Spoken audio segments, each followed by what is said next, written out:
I've come to terms with the fact that everything I know is a dream. As a preface, please note this will probably be very long. I don't care if nobody reads it. If everyone in the world could read it, then nothing would change. I just need to voice my concerns for my own sake. Perhaps by organizing everything on a page, I can make sense of things. Several years ago, I was in a brutal car accident.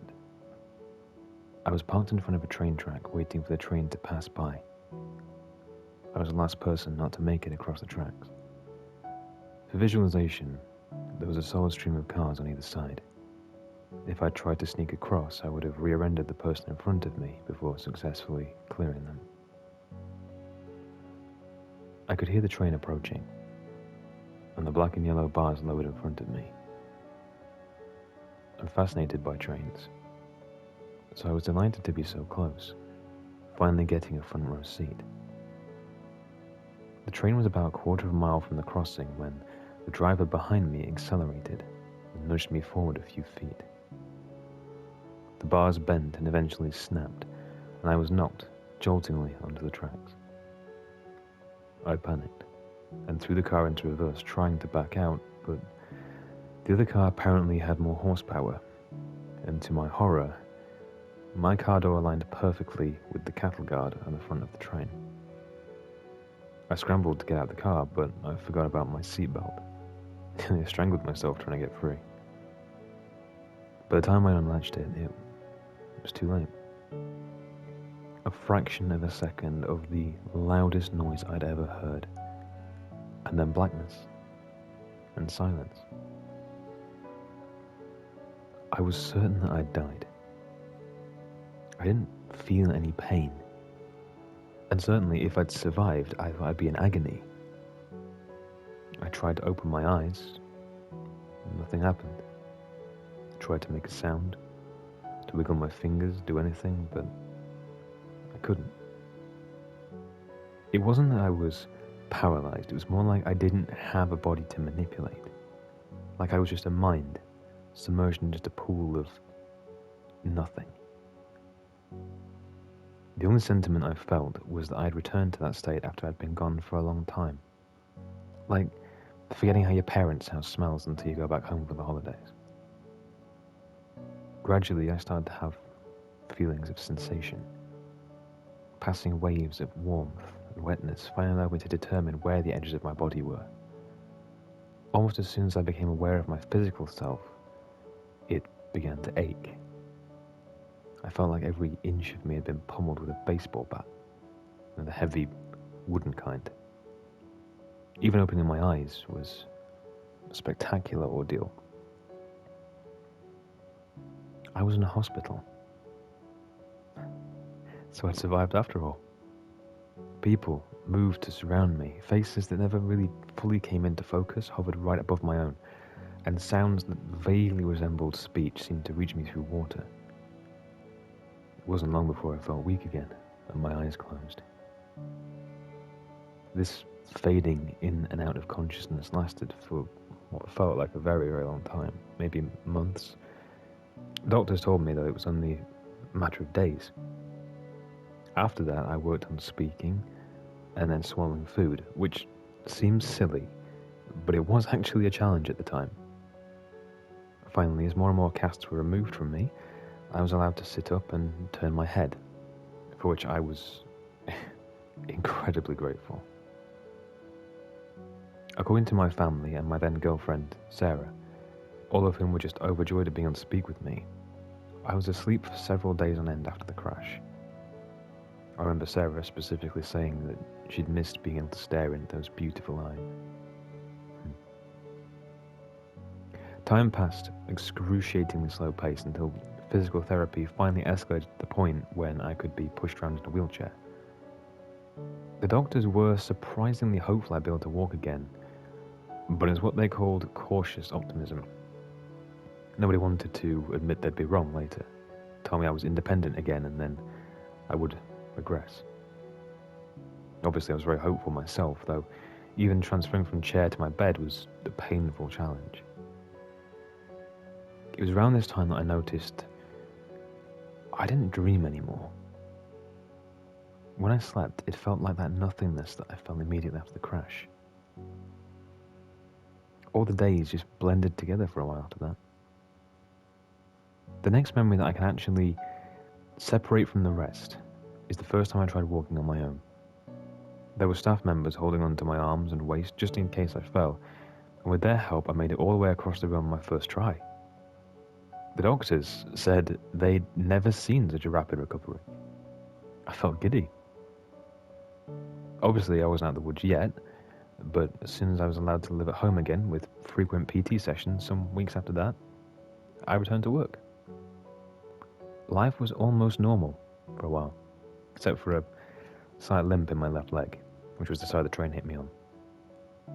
I was feeling pretty normal. It was only after about a month of living in my own house that weird things started to happen. The first thing I noticed was I felt like an occasional stinging pain on my right forearm. Like a thin needle was puncturing my skin. Tiny prick, maybe twice a day at most. I figured it was just nerve trauma or something and just blocked it from my mind. Feigning ignorance was harder to do when I started hearing things, though. While I was reading in bed one night, I thought I could hear Sarah crying. I strained my ears to make sure, and I definitely heard her sobs, but distantly, like I was submerged in a pool. I made my way downstairs quickly, concerned that she'd hurt herself or something, but she was just washing dishes in the kitchen. "Are you okay?" I asked cautiously. "Yeah, why?" she asked nonchalantly. "No reason." I dismissed these oddities the best I could. I mean, after all, how could anyone expect to recover fully from being hit by a train without some lingering effects? Every so often, mostly when I was trying to fall asleep or sitting in a quiet room, I would hear occasional sounds I just couldn't connect at first. Gradually I determined they were hospital sounds. Stretchers being rolled across tiled floors, a beeping from machines, rapid chatter between nurses and doctors. Though I figured that anyone who suffered as much trauma as I had would experience some degree of whatever I was experiencing. I decided to bring up my doctor, and he told me it was perfectly normal for someone in my circumstances. He said he could prescribe me a sleep aid if I felt it was necessary. I told him it wasn't a big deal. I was just satisfied a doctor could help explain my symptoms. The odd glimpses of what seemed to be my past only increased in frequency. When I slept, I finally dreamt again, but it was always the same thing. If I saw anything at all, it was a hospital room. Sometimes there were other people in the room, and sometimes on my own with the machines. There was one night in particular when the dream was more vivid and gripping than usual. My eyes opened wearily to see Sarah asleep on the chair beside my hospital bed. "Sarah?" I croaked. She jerked awake. "Henry!" He scrambled to my side, clutching at my hand. At this point, it occurred to me that I was dreaming. I stared right into Sarah's eyes. "I'm asleep right now." She seemed concerned. "No, Henry. You're finally awake. I'm right here. It's been so long." "Of course you'd say that. You're part of my dream." I smiled, amused. "I'll probably wake up in a second." But as I spoke, the familiar soreness caught up to me all at once, practically knocking the wind out of my lungs. "Henry, no." Her distress was now evident. "I don't know what you're talking about. Stay with me, Henry. Stay awake. Look at me." I shook my head defiantly and closed my eyes. When I opened them, I was back in my own bed, about 3 in the morning. I sat awake pondering what I'd just seen. I thought I could hear Sarah crying again, even though she's sleeping right next to me. When Sarah finally woke up, she rolled over and laid an arm across my chest. "Good morning, big guy," she smiled groggily. "If I was asleep right now, would you tell me?" I asked. "Well," she chuckled, "that's kind of heavy stuff to drop on a sleepy person. Just bear with me. If I was asleep, right now, dreaming, would you tell me? Well, I feel pretty real, she noted, patting different parts of her body. Do you think I'm not real? Of course not, I said. We got ready for our day. I couldn't stop thinking about my dream, though. I noticed that when I tried really hard to space out at work and listened closely enough, I could hear the hospital sounds more clearly. Naturally, I was concerned about this. That night, I went to bed early, and just as I thought, I was transported immediately into the hospital bed.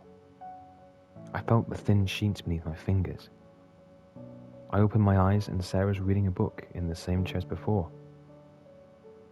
I just looked at her for a long time, trying to discern if she was real. She certainly seemed real enough. She turned pages with the same flourish she always had, and chewed on the temples of her reading glasses. Eventually, she looked up and met my eyes. "You're awake again," she gasped. "Victoria, Paul, he's awake." My parents entered the room, and moments later looking excited. I talked with them all for a long time. Of course, my parents too denied the fact I was asleep, but the topic passed quickly. Instead, we discussed my condition. I'd been in a coma for almost 3 months, with little response. They'd been slowly losing hope of my recovery until my brain showed signs of activity. Since that time, they'd been visiting me frequently, hoping that I'd wake up. It seemed a pretty convincing story. After many hours of talking, I had to stop. I was legitimately sleepy. Of course, they all understood, and I fell back asleep. Only this time, I didn't wake up in my own bed. I woke up in the same hospital bed 3 hours later. I had to think about it for a very long time, but eventually I concluded I must have imagined my miraculous recovery. And I'd just been in the coma the whole time. As you can imagine, that was hard to accept at first. Since then, I've been making a second recovery, which has been slower and less successful than the first. That's why for a long time I was mostly convinced that I'm really awake that time. Nobody walks after getting blindsided by a train, at least not without years of hard work. I've still only left my wheelchair on crutches, and it's been 6 years. It probably sounds like a bittersweet ending, and at one point I agreed. I was prepared to live happily ever after in my wheelchair, maybe even graduate up to crutches someday. Except for one thing. When I get ready for bed, after I turn off my lamp and my head hits the pillow, I can still hear them. The faint sounds of a busy hospital. I know that many of you will say, "But I'm real. This is real. Of course you're awake." But that's what you're supposed to say. Nobody's going to tell me I'm fake. You're dreaming. Wake up. I'm still asleep, and I've learned to deal with it. I know that nobody I meet during the day is real, but I'm tired, so I just pretend.